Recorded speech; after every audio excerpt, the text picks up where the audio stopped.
आनंद मोहन अहले सुबह आज रिहा हो गए, लेकिन उनकी रिहाई नीतीश सरकार के लिए जी का जंजाल बन गया है। इस कांड में मारे गए तत्कालीन डीएम जी कृष्णैया की पत्नी और बेटी नाराज है, ब्यूरोक्रेट्स नाराज है, वे कोर्ट का दरवाजा खटखटा रहे हैं। बीजेपी भी इसे लेकर नीतीश कुमार को घेर रही है।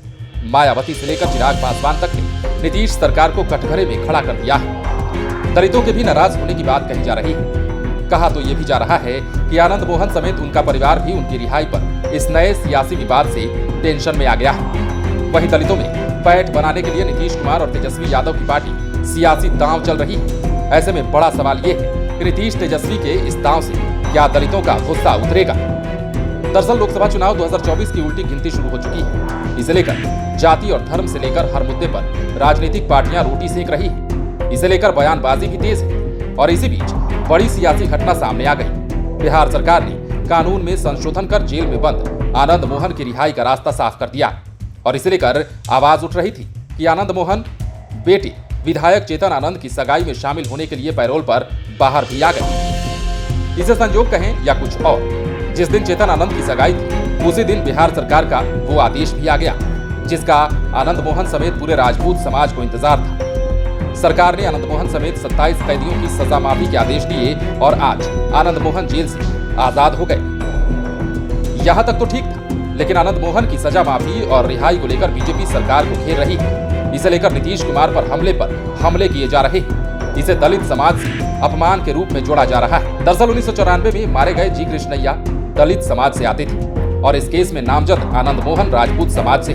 पहले तो बीजेपी डायरेक्ट सामने नहीं आई, लेकिन अब उनके कई नेता खुलकर सामने आने लगे हैं। पहले आपको यूपी की पूर्व मुख्यमंत्री मायावती के उस ट्वीट के बारे में बताते हैं जिसमें कहा गया है कि इसे दलित समाज का अपमान होता है। बसपा सुप्रीमो मायावती ने ट्वीट कर कहा कि बिहार की नीतीश सरकार द्वारा आंध्र प्रदेश यानी कि अब तेलंगाना महबूब नगर के रहने वाले गरीब दलित समाज से आईएएस बने बेहद ईमानदार जी कृष्णैया की निर्दयता से हत्या कर दी गई और इसी मामले में आनंद मोहन को नियम बदलकर रिहा करने की तैयारी देश भर में दलित विरोधी निगेटिव कारणों से काफी चर्चाओं में है। गोपालगंज के तत्कालीन डीएम जी कृष्णैया की हत्या के मामले को लेकर नीतीश सरकार का यह दलित विरोधी और अपराध समर्थक कार्य से देश भर के दलित समाज में काफी रोष है। चाहे कुछ मजबूरी हो, किंतु बिहार सरकार इस पर जरूर पुनर्विचार करे।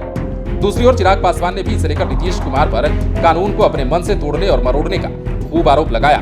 आइए सुनते हैं कि गया में लोजपा रामविलास पार्टी के राष्ट्रीय अध्यक्ष चिराग पासवान क्या बोल रहे हैं। सर आनंद मोहन को रिहा कर दिया गया सर, अभी आपकी प्रतिक्रिया पर। भाई जिस तरीके से कानून में फेरबदल अपनी राजनीतिक स्वार्थों को साधने के लिए किया जाता है, ये गलत है।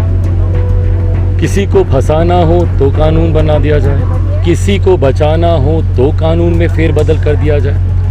भाई हत्या तो हुई है ना, हत्या तो हुई है और उसके बाद कानून में फेरबदल करके किसी को इस तरीके से रिहा कर देना, सोचिए उस परिवार पे क्या बीतती होगी जिसने अपने को खोया।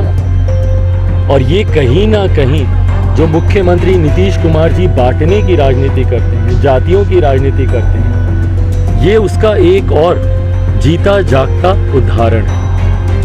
लोक जनशक्ति पार्टी रामविलास पूरी तरीके से बिहार सरकार मुख्यमंत्री नीतीश कुमार जी के इस फैसले के खिलाफ है और हम लोग मांग करते हैं कि पुनः विचार करें इसके ऊपर। और इस तरीके से अपनी राजनीतिक रोटियां सेकने के लिए बार बार कानून को अपने हिसाब से मोड़ना तोड़ना, ये कहीं से उचित नहीं है। भाई पहले भी आपने इस कानून को इसी तरीके से आपने किया था, आज आप कानून को लचर बना रहे हैं। क्यों? ताकि आप किसी की मदद कर दें। क्यों? क्योंकि आपका राजनीतिक साठगांठ, राजनीतिक स्वार्थ आप उसमें साधना चाह रहे हैं, ये गलत है। तो आपने चिराग पासवान को सुना कि वो किस तरह नीतीश कुमार पर बरस रहे थे और उन पर बड़े आरोप लगा रहे थे। उन्होंने ये भी कहा कि नीतीश कुमार इस तरह की राजनीतिक रोटियां नहीं सेकें तथा कानून में किए गए संशोधन पर फिर से विचार करें। चिराग पासवान ने कहा कि नीतीश कुमार कानून को तोड़ मरोड़ कर जब चाहते हैं किसी को बचा लेते हैं और जब चाहते हैं किसी को फंसा देते हैं। पॉलिटिकल एक्सपर्ट कहते हैं कि चिराग पासवान और मायावती दोनों ही बड़े दलित चेहरे हैं और दोनों ही नेता नेशनल लेवल के हैं। यदि वे दोनों इस तरह के बयान दे रहे हैं तो इसका साफ मैसेज है कि वे दलित समाज को सरकार के खिलाफ भड़का रहे हैं और इसका सीधा असर चुनाव में पड़ सकता है। ये भी सही है कि चिराग पासवान का जहां बीजेपी की ओर सीधा झुकाव है, तो वहीं मायावती भी कहीं ना कहीं बीजेपी से प्रेरित है। जेडीयू के राष्ट्रीय अध्यक्ष ललन सिंह ने तो मायावती को बीजेपी की बी टीम तक कह दिया है। ललन सिंह ने ट्वीट कर लिखा, आनंद मोहन की रिहाई पर अब भाजपा खुलकर सामने आई है। पहले तो यूपी की अपनी बी टीम से विरोध करवा रही थी।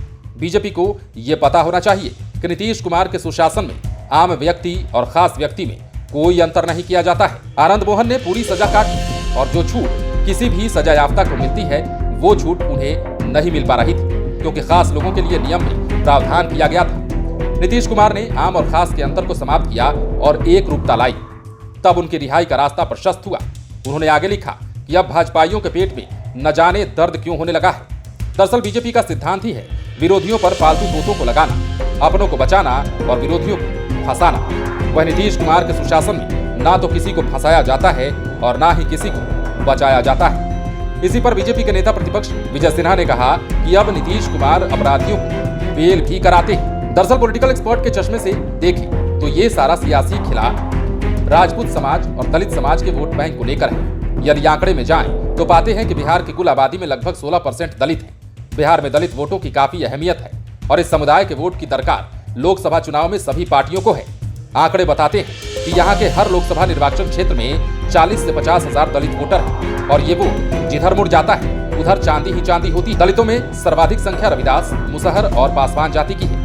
यदि और नजदीक से ये आंकड़े देखें तो पाते हैं कि दलित के 6% वोट पर अभी तक चिराग पासवान की पार्टी का कब्जा है। पिछले 2 लोकसभा चुनाव में एलजेपी का परफॉर्मेंस 100% रहा था। तब रामविलास पासवान जिंदा थे और लोजपा टूटी भी नहीं थी, लेकिन उनके निधन के बाद पार्टी टूट गई। एक गुट का नेता चिराग पासवान तो दूसरे गुट के नेता पशुपति पारस हो गए। कहा जाता है कि इसी वोट को कब्जे में करने के लिए नीतीश कुमार और तेजस्वी यादव लगातार चाल चल रहे हैं और दांव आजमा रहे हैं। दलितों में पैठ बनाने के लिए जेडीयू की ओर से पिछले 2 माह से भीम चौपाल कार्यक्रम चलाया जा रहा है और इसका नेतृत्व मंत्री अशोक चौधरी कर रहे हैं। अब जबकि भीम चौपाल का लगभग समापन होने वाला है तो आरजेडी की ओर से अम्बेडकर चर्चा कार्यक्रम शुरू हो रहा है। इसके लिए पूरा शेड्यूल बना लिया गया है और पूरे राज्य में आरजेडी की टीम दलितों के बीच जाएगी और उन्हें सरकार के कार्यों के बारे में बताएगी। साथ ही बाबा साहब अम्बेडकर के बारे में भी बताया जाएगा। कुल 24 टीमें इसके लिए गठित कर दी गई है। बहरहाल दलितों के इसी 16% वोट पर बीजेपी से लेकर महागठबंधन तक की नजर है और इसे अपने पाले में झटकने के लिए सब दाएं बाएं कर रहे हैं। सारी गोटी सेट की जा रही है और आज आनंद मोहन की रिहाई को भी इसी सियासी रोटी की वजह से दलित समाज के अपमान से जोड़ दिया गया है। ऐसे में देखना दिलचस्प होगा कि नीतीश कुमार और तेजस्वी यादव का ये दांव किस प्रकार दलितों की नाराजगी को दूर कर पाता है। लाइव सिटीज के लिए पटना से राजेश ठाकुर की स्पेशल रिपोर्ट।